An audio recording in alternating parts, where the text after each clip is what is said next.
Olá a todos, meu nome é Fernando Fernandes, eu sou médico psiquiatra e pesquisador em São Paulo. Afinal, o que é essa tal depressão de fim de ano? Será uma nova doença? Ou será um novo subtipo depressivo? Bom, em primeiro lugar precisamos discernir o uso da palavra depressão no dia a dia, no português coloquial, e o uso da palavra depressão no meio médico. Então é comum no nosso dia a dia, no português coloquial, as pessoas se referirem à depressão, dizer estou deprimido ou deprimida, quando a tristeza é um pouco diferente, leva um pouquinho mais de abatimento ou que leva a alguma reflexão um pouco mais profunda.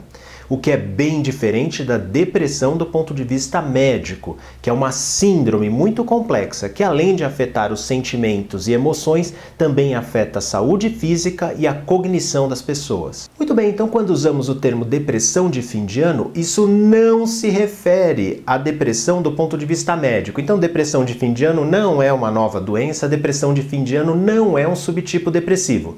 Depressão de fim de ano não se refere à doença, mas sim a um certo sentimento que envolve alguma tristeza, algum abatimento, alguma reflexão que algumas pessoas apresentam nessa época do ano. E os motivos para as pessoas apresentarem esse tipo de sentimento são basicamente dois. Muito bem, o primeiro dos motivos é porque simbolicamente essa época do ano para a maioria das pessoas representa um rito de passagem, de um ciclo que se encerra e outro que está se iniciando.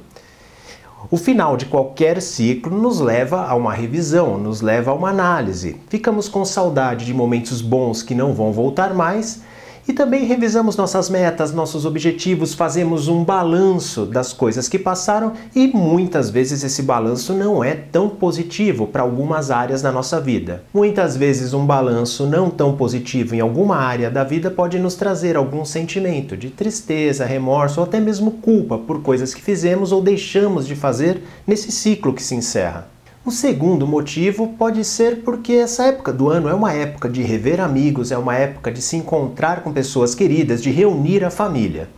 Poxa, mas isso não é uma coisa boa? Claro, isso é uma coisa excelente, mas é inevitável a gente se lembrar das pessoas queridas, amigos, familiares que não estão mais entre nós. Então muitas pessoas nessa época do ano revivem de uma certa forma um sentimento de luto pelas pessoas queridas que já se foram. Em ambos os casos, note que eu não estou falando de sentimentos patológicos, estou falando de sentimentos perfeitamente compreensíveis nessa época do ano. No entanto, é importante pontuar e lembrar que tristeza não é doença, de jeito nenhum. Tristeza faz parte do nosso psiquismo normal, faz parte da nossa vida diante de uma perda, de uma adversidade ou de um balanço negativo, numa autoanálise que fazemos. Quando fora de um quadro depressivo, a tristeza pode até nos impulsionar para mudanças.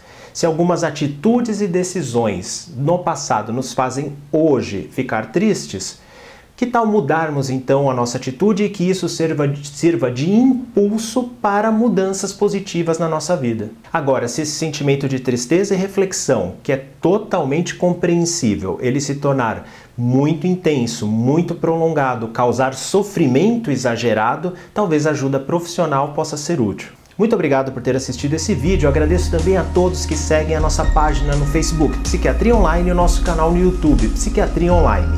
Muito obrigado e que as nossas reflexões nesse final de ano sirvam para impulsionar mudanças para um 2018 melhor para todos nós. Muito obrigado e até o próximo vídeo.